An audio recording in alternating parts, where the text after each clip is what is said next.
First and foremost, I'd like to thank the Honourable Minister for giving the time and also for his team for allowing us time to actually, for this courtesy visit and also to present our position paper.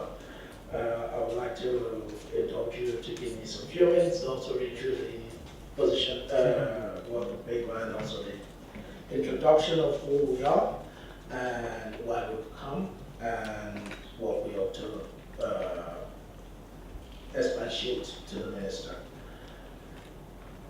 Okay, so presentation on the concerns of the Electrical and Electronics Sectoral Group of Manufacturers Association of Nigeria, presented to Honorable Minister Babatunde Fashola, Federal Ministry of Power, our dear Honorable Minister of Federal Ministry of Power, Works and Housing, at the meeting of Monday, August 6, 2008 at Mabushi, Abuja. An introduction. The Electrical and Electronics Sectoral Group of Manufacturers Association of Nigeria, MAN, represents the interest of over 700 small, medium, and large and multinational manufacturing companies operating within the 5 subsectors comprising of electronics, cable and wires, refrigerators and air conditioning, domestic appliances, electrical bulbs, lamps, accessories and fittings, electrical power control and distribution equipment. Our factories are sited in key industrial locations nationwide, and we have contributed in no small manner to jobs and wealth creation in the country. Our members have a track record of quality products and operating within the international best practices required by local and international standards. Our cable industry is the only industry where made in Nigerian cables is seen as better than all. We commend the federal government for the visible efforts on infrastructural development, particularly road construction and electricity in the country. The group thanks Mr. Babatunde Fashola, the Honourable Minister, most especially for the ongoing rehabilitation of Lagos-Ibadan, Onitsha, Enugu, Port Harcourt to Enugu, and other acts across the nation. We commend the eligible customer regulation and the approval of the National Council of Power, NACO, for meters to be manufactured and assembled in Nigeria and the duty exemptions for import of related materials. We also commend the Honourable Minister for giving the industry priority attention in the procurement of locally manufactured cables for the use by the Transmission Company of Nigeria, TCN. We appreciate the Honourable Minister for granting us this audience, and we believe that in our usual manner you would give due consideration to our concerns. We will continue to support your programs aimed at improving the manufacturing operating environment. Our concerns. Power challenges. We recognize the various electricity development initiatives orchestrated by your administration, such as the on-off embedded independent power producers IPP and the microgrid initiative, which are designed to improve supply to industrial clusters across the country. The eligible customer regulation is also a noble idea geared towards improvement in electricity supply and increased investment in the distribution of electricity. However, we want you to use your good office to intervene in the lingering issues between the DISCOs and the manufacturers to enable us to participate in the eligible customer regulation scheme effectively. Our electricity challenge militating against the business of the sector are insufficient electricity supply, high electricity tariff, etc. Patronage challenges. We want to commend your administration for the meter asset provider map, aimed at eliminating the estimated billing practice in Nigerian electricity supply industry, NESI, attract private investment into the metering services industry, close the metering gap through accelerated meter rollout, and enhance revenue assurance for the NESI. This, we believe, would encourage the development of independent and competitive metering services in the country. The long period of repayment of 10 years between the DISCOs and the consumers on procurement of meters is not investment friendly, as it indicates as indicated in the Meter Asset Provider map. We are still experiencing low patronage of meters from DISCOs. Incidences of high importation of meters and transformers by DISCOs persist, resulting in low capacity utilization of the sector. In like manner, Transmission Company of Nigeria still imports high and low voltage cables and wires for transmission network across the country. Housing infrastructure challenges. The issue of housing deficit also remains critical in the country. With over 18 million deficit, we note the important attention the Honorable Minister has put to the development of affordable housing scheme. We also note the 35.41 billion naira National Housing Program. We believe that this would be utilized for the construction of affordable houses for Nigerians.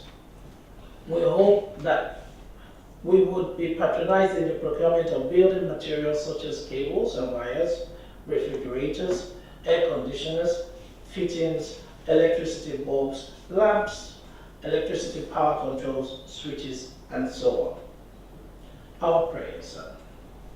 Honorable Minister, Electrical and Electronics Sectoral Group of MAN is grateful and appreciates the efforts of this administration.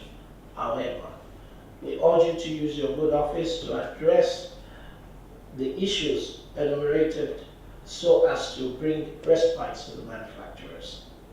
Therefore, we would like to bring before the Honorable Minister the following recommendations. Sir. We believe that the Presidential Executive Order 003 and 005 of February 2008 for planning and the execution of projects, promotion of Nigerian content in contracts and science, engineering and technology is an excellent move in the right direction. In this vein, our prayer is that the presidential order will be implemented to translate into many supply contracts of meters, wires and cable, air conditioners, electricity bulbs, fittings, refrigerators, etc. to our members. We must commend the recent issued tender from the Bureau of Public Procurement, BPP, on the distribution expansion of program for Transmission Company of Nigeria, TCN, which gives indigenous cable manufacturers priority, and we believe that this would be continued. However, it will be encouraging for the Act to provide 100% local LC, letter of credit, in favor of local manufacturers as against the 15% advance payment on the present Act.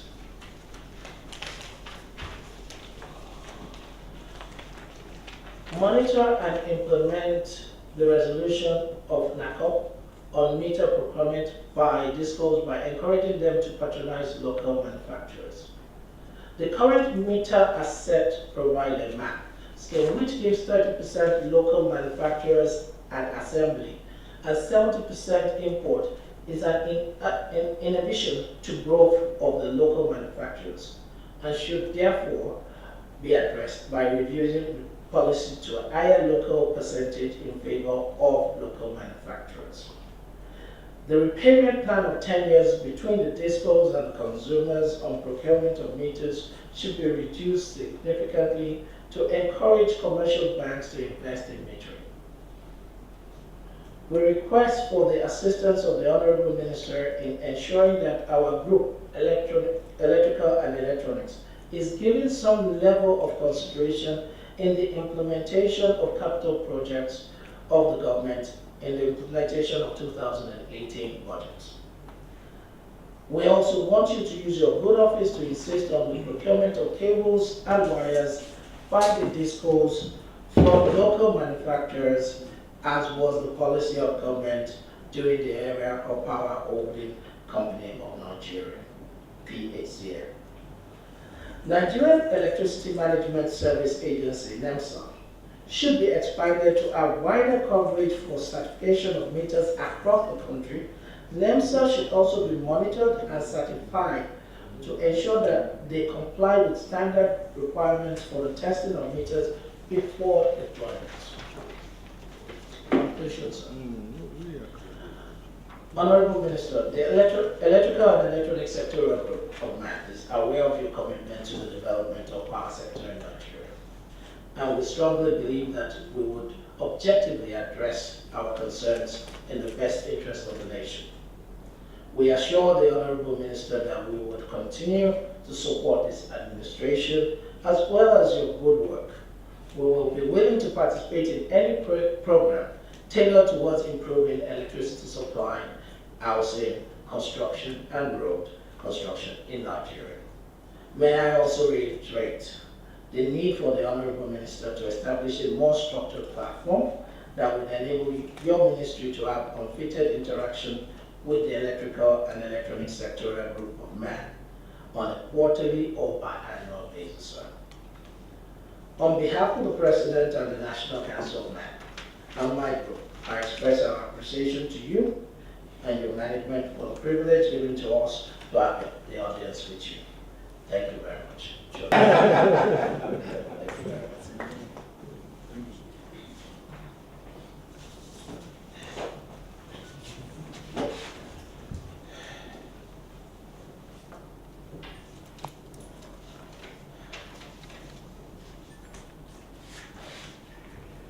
Well, thank you very much, the chairman of the Electrical and Electronics Sectoral Group of the Manufacturers Association of Nigeria.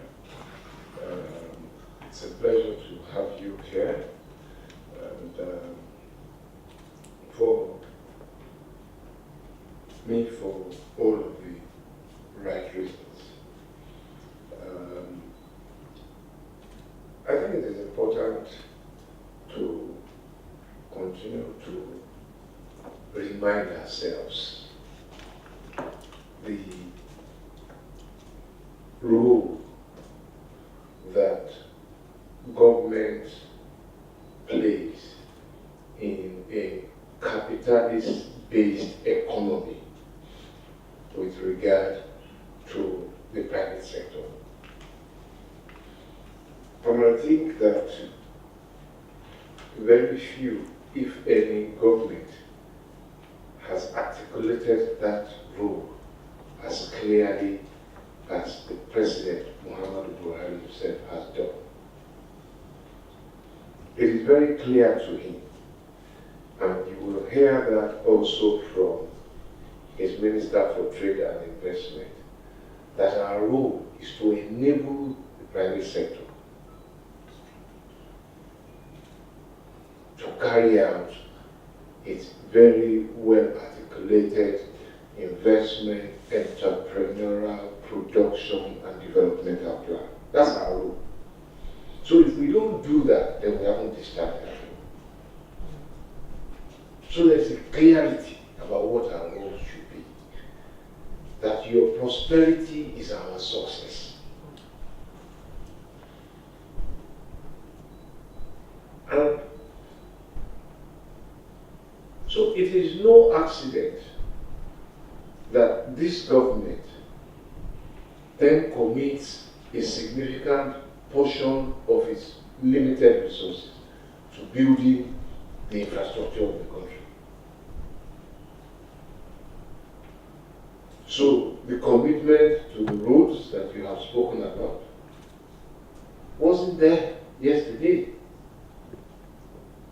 The commitment to power is not as manifest yesterday as it is today. And that is perhaps why you can now come here and say, okay, we've done this because we want to talk about it. The commitment to rail. How many goods can government carry? What do we say?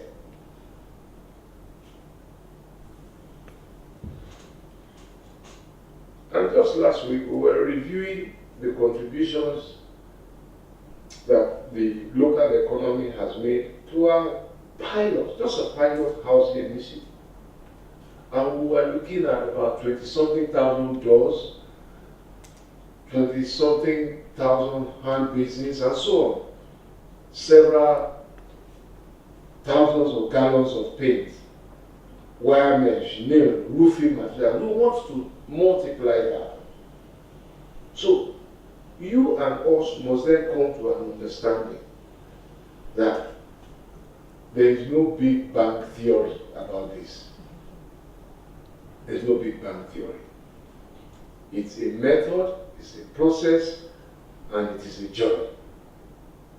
But clearly, we know that this will happen. So, it is no accident that we start talking of the ease of doing business. We don't get the result first, and they say they announce the result. It was an integral part of this government's policy that we want to make your business doing experience better. We set out to do that. And the first reports that came, I think we moved about 20-something spaces. It's a conscious commitment, so it's not an accident. So I've said all of this so that you all understand that we are on the same page with manufacturers and entrepreneurs. And every time we hit some headwinds, it doesn't mean that we will not get to destination. It just means that perhaps we need to do more. So for me, I can see it already in my mind's eye. And you say, I do what I see. I can see it in my mind's eye that in a few short years, manufacturers in this country will experience again a glorious job. It's clear in my mind.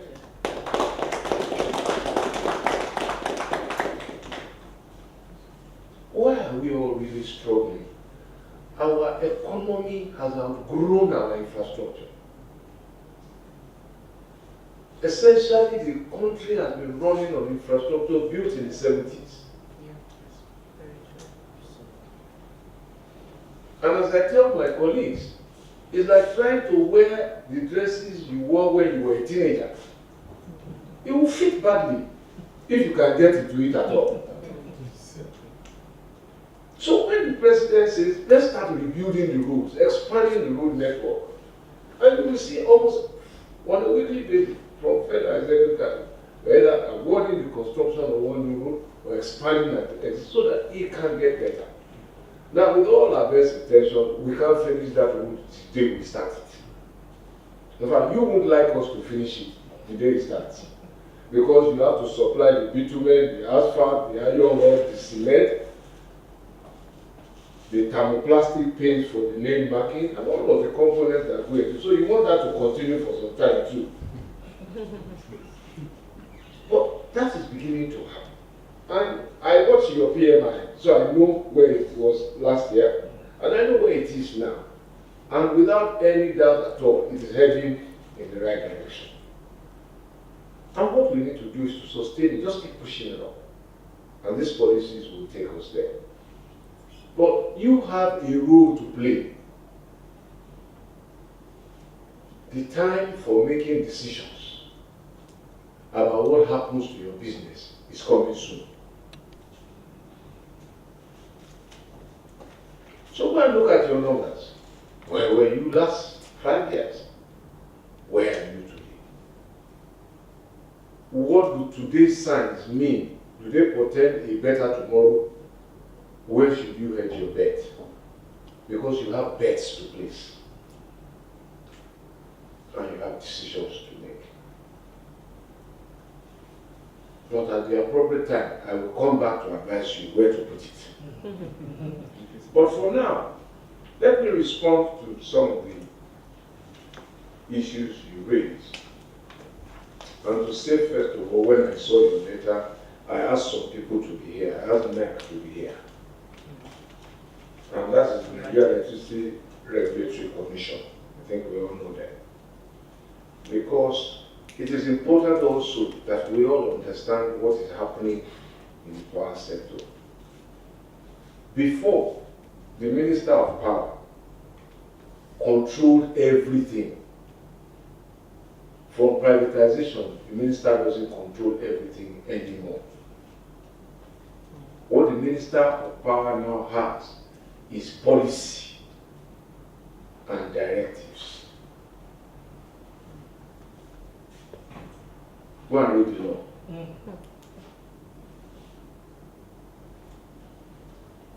What should we do? That's all. We give policy. What should government do? Advise government. The policeman of the industry is NEC, so they are here. They have rules. So that the referee in a game, you tackle from behind, it's a yellow card. If it's in a box, it's penalty. If you do it 2 times, it's red card, you get sent off. So I've called them so that you can hear from them.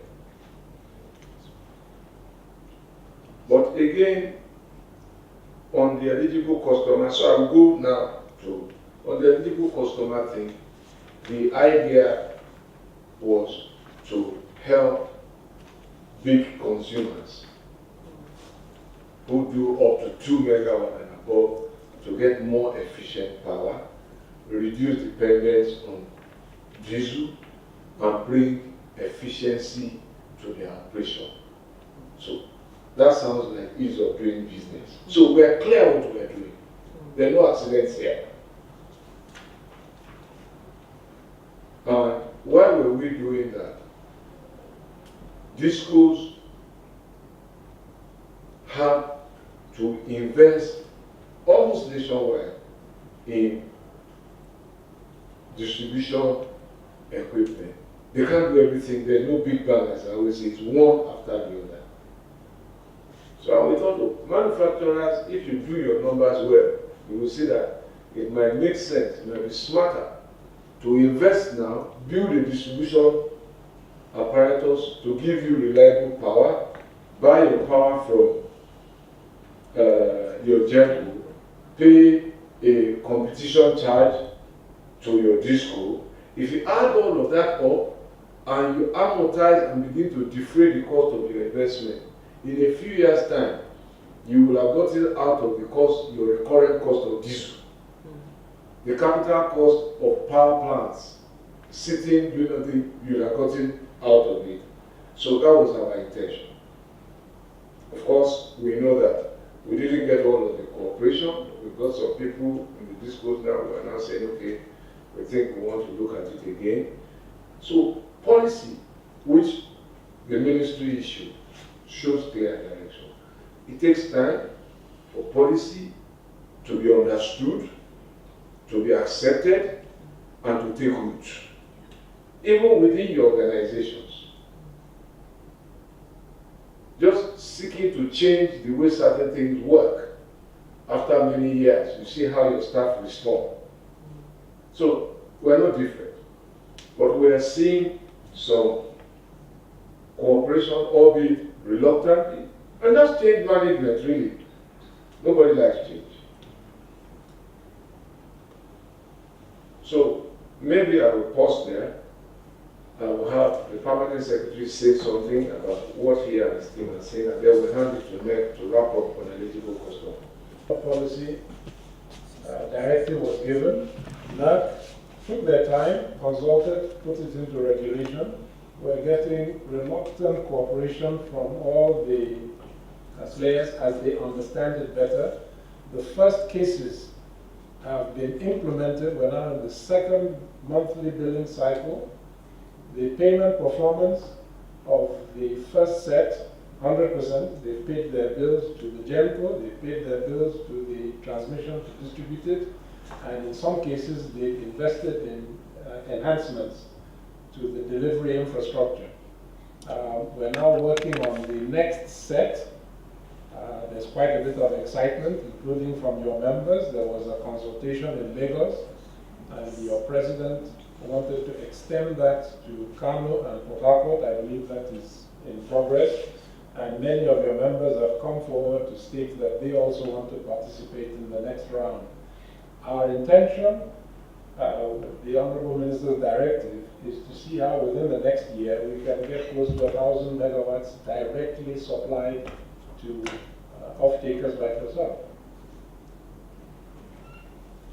Good. Again, Honorable Minister, thank you. For that, we want to welcome all of you. Obviously, thank you. The Minister already acknowledged all of us. This is a good time for us to really do business with MAN. Eligible market is actually aimed at supporting local content. An example now is to assume that the current utilization of our power supply to customers is totally underutilized. We have a graph that shows that the amount of energy available to serve customers is totally underutilized, because by the time you get to this cost, there's no business. You don't want that business.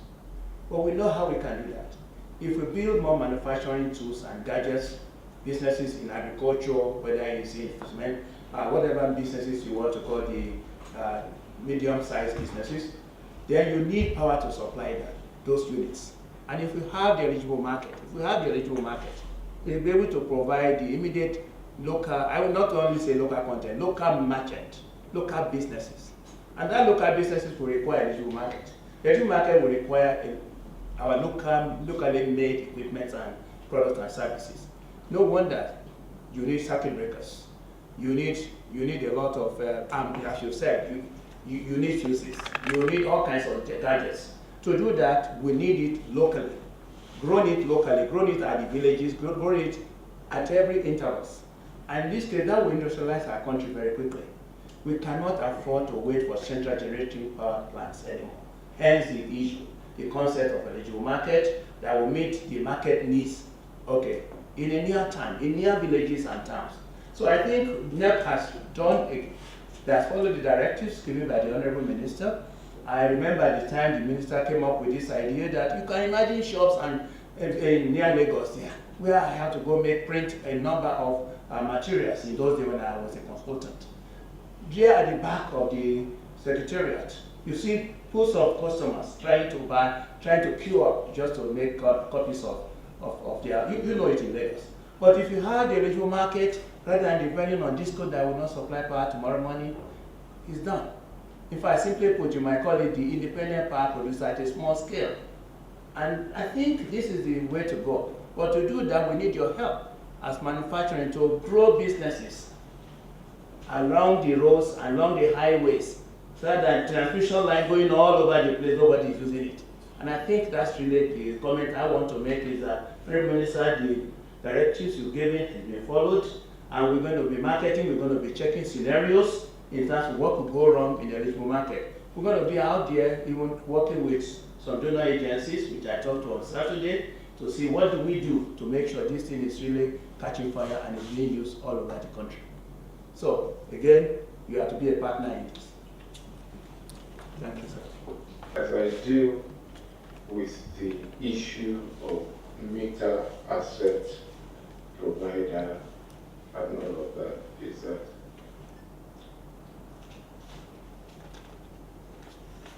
NEC as a regulator must work in consultation, and they often do, because they should see only one side. They should be loyal only to the side of the collective development of Nigeria. That's the only side. So they must listen to all the operators. So even when I made the policy directives, they went out and consulted. How do we do this without hurting anybody? So I think you want to interact with them more.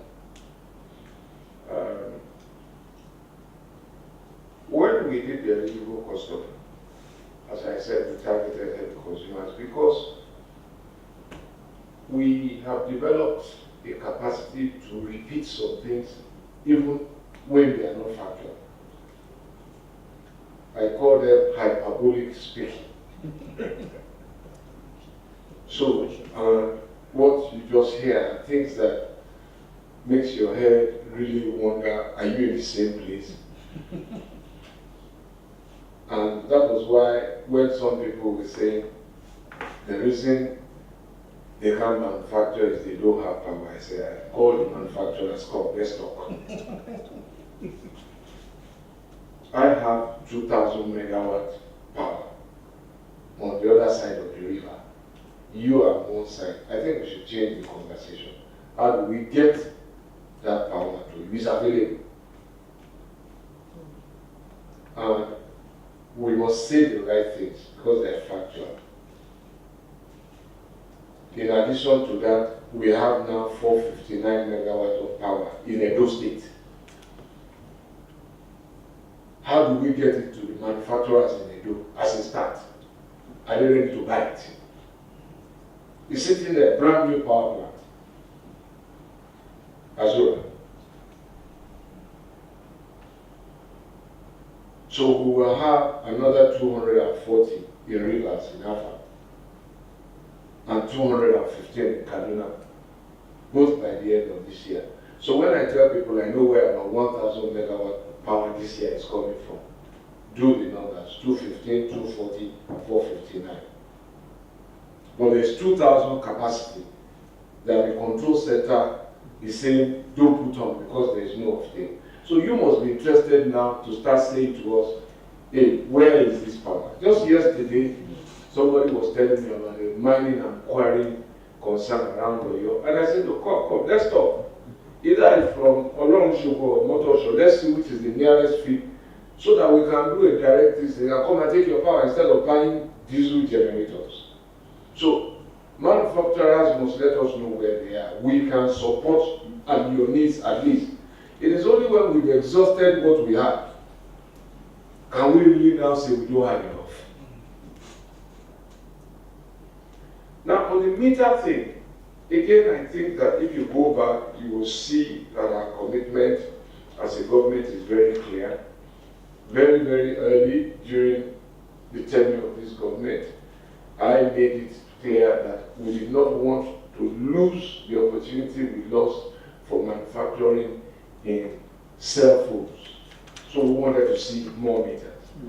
And those who said they had meters, they were manufacturing meters, I've been to their factories and 2 of them are sitting here just to go and see what the capacity is. I urged and persuaded these schools to buy. As government and on behalf of government, we've issued directives to NEMSA to reduce the cost of taking samples. Mr. Balogun will confirm that. There was a petition that was sent to me. And I said, reduce the cost you charge for sampling. So we want to make business easy to do. And when we hear, we will respond. But that said, right, the president has also issued executive orders to this effect. Now, you take the market.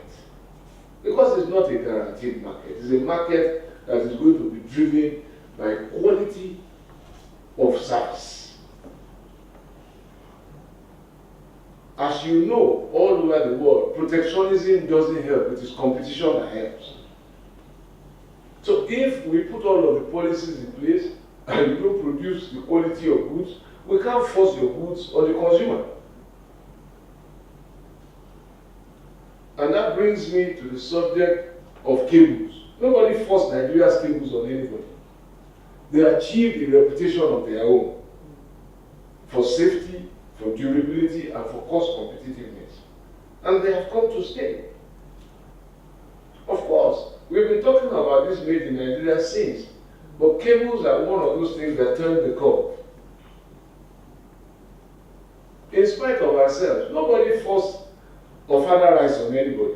When it came to the time, people demanded it at parties. Because it brought its own quality.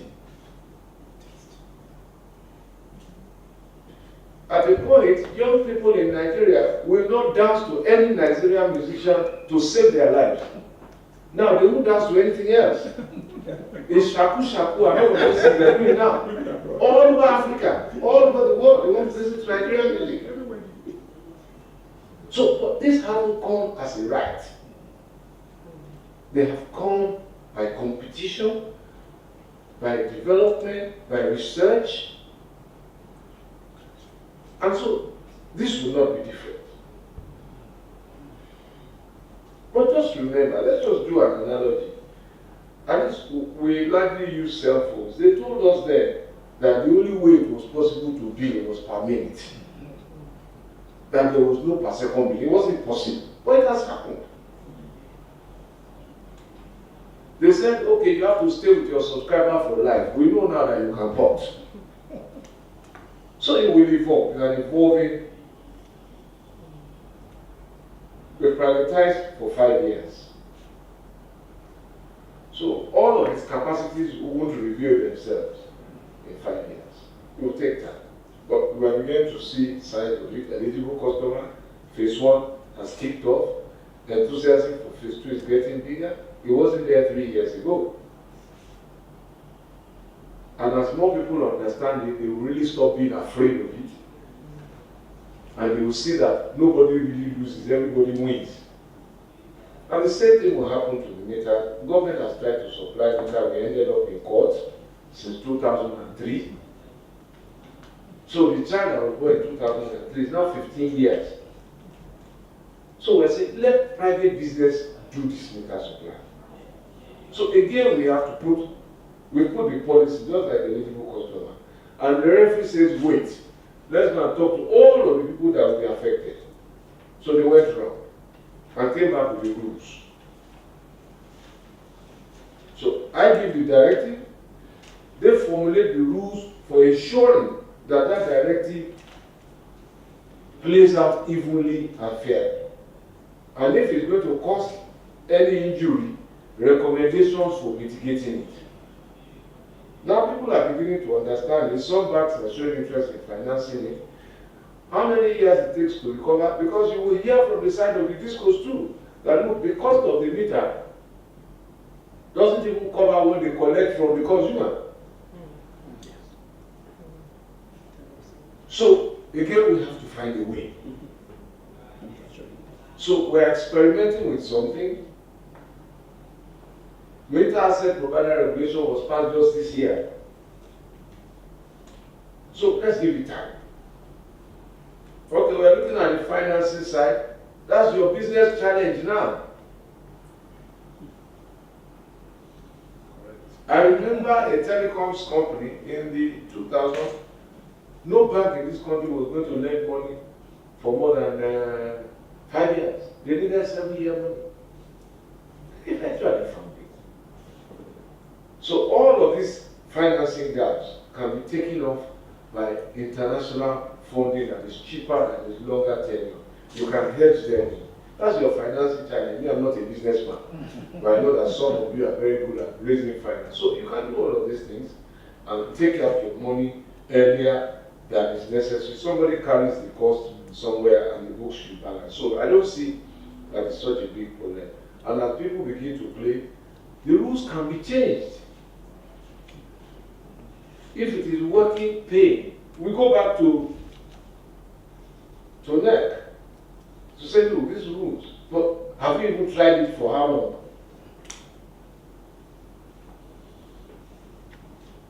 So even when they make drugs for us, they say we take it after 2 days. Wait for 2 days before you come back to see doctor. Have you? Yes. Wait, let's see. We just made the rules this year. And so rules can be changed if it is working injustice. Our intention is not to work injustice. And we are not perfect. We can only act and predict what we see today and what we can reasonably foresee. So going back to football, the rules have changed many times. You now have video assistants. That was 20 years ago, they said it would not happen. You know, at one time, goalkeepers used to catch the ball, back pass, and then they would sleep. And people saw that I was working injustice. So the ball spends 5 minutes of 90 minutes with the goalkeeper, and he doesn't put it in play. Just sit down there. They say, no, stop catching. You have to kick it too. We want to see more goals. So we want to see more goals. Apply the rules. Come back to us. Let's see how it plays, because consultations will have to take place before this thing. Low patronage of meters, understandably, those who should buy meters are struggling with raising finance. But it will pick up. People are telling me that they want to come in, but the conditions have to be right. Housing, I need not repeat what I have said. You are the beneficiaries, but we are still piloting the Nigerian housing design. And everybody talks about this deficit, and I don't know where everybody got it from. As far as I'm concerned, it's hyperbolic, it's unproven. And I would like to debate people who put the figures out. I agree that there's a deficit, but I don't agree with these numbers, and they're not proven. And common sense will suggest to all of us that they're not proven. The biggest pressures for housing are in the urban centers. Is all of Nigeria urban? Now, in those urban centers, where we have the biggest pressures for housing, there are empty houses in almost every city-state of this country. Empty. Abuja, no exception. Are those empty houses part of the deficit? You know, because they just throw these things at us and we start repeating them. But I ask those questions. Is there housing pressure in your village? So where did this number come from? Because there are empty houses in the villages, they come to the rural center.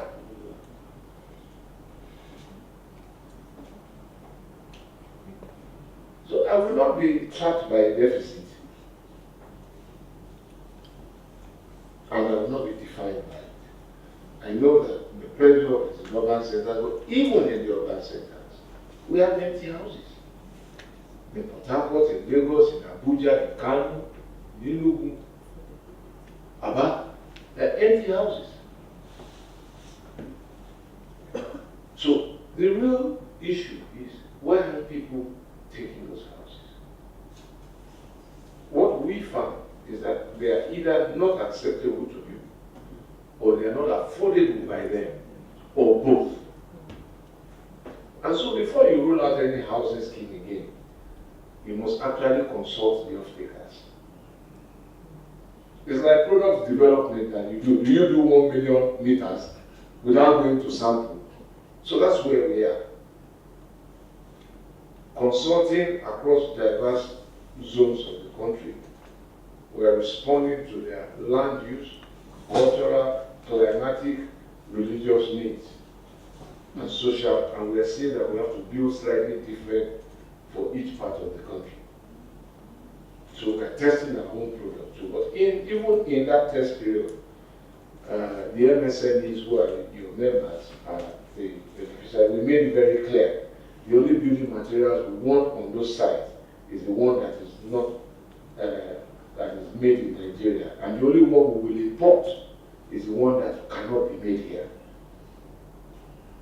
And so far, that is largely true. Of course, I can't sit down here and tell you there's been 100% compliant, but that has been substantially true, because I've gone around almost all the sites. That's what we see. So, in terms of further meetings, I will be available to meet with you. But as you know, your group on the larger body is represented in the Vice President's quarterly forum. And so I will advise, because I am often a part of that forum, to work with the Vice President to respond to your issues. So I think some of these issues can be taken up at that forum so that we spend our time more efficient instead of me hosting another quarterly forum. Almost everybody here comes there, so if there are any burning issues, you can tell your parent body. So, but if there are local issues, go to NEC,